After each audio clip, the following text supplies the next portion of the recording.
Hey guys, and welcome to Chapter 3, Blending Modes Explained. So in this chapter, we're going to go through every single blending mode Photoshop has to offer. That's 27, so we've got 27 different sections for you. We're just going to go a little bit more in depth and give you some great practical uses for these blending modes and talk about how they differ from one another, because a lot of them are pretty similar, but there are certain situations where maybe you want to use this with portraits and this one with landscapes. So we're going to go in depth and just make sure you guys get a good understanding of all the blend modes. So we're starting off here with our normal group. So in the normal group, we have normal and dissolve, and both of these don't actually apply any type of blending to the underlying layers. And starting with our normal blend mode, this is just a very, this is the standard blending mode. Whenever you create a new layer, this is going to be what the new layer is. The normal blending mode does not apply any calculations. It's not doing any type of blending with the layers underneath. So if you just want something to show up as it is,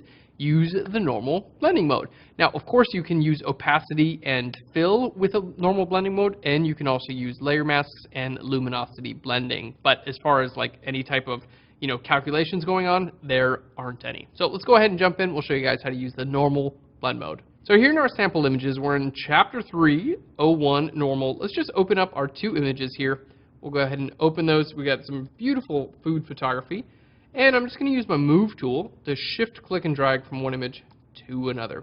So here within normal, you're going to see there's no blending. Like if I went to like darker color, we would see they start to blend, or vivid light, they start to blend together. But again, back here in normal, they just look as is.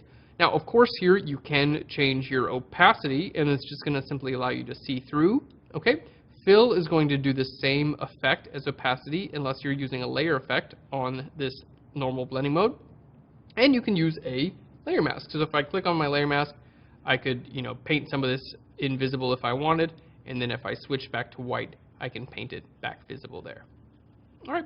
You can also go to Edit and down to Fill. I'm just going to fill the whole layer mask with white, making it visible. So you guys can see there's nothing really complicated going on with the normal blending mode, but that doesn't mean it's important, because it is the standard blending mode in Photoshop, and most of the time you're going to be using layers on a normal blending mode. All right, guys, well, that's it for normal. Next, we're taking a look at the dissolve blending mode, which applies a very interesting pattern to anything that's semi-transparent in your image. So we've got some great examples there, and we also have a custom brush in the next video you guys can load in and get some really unique textures on your photos. Thanks so much, guys. We'll see you in the next video.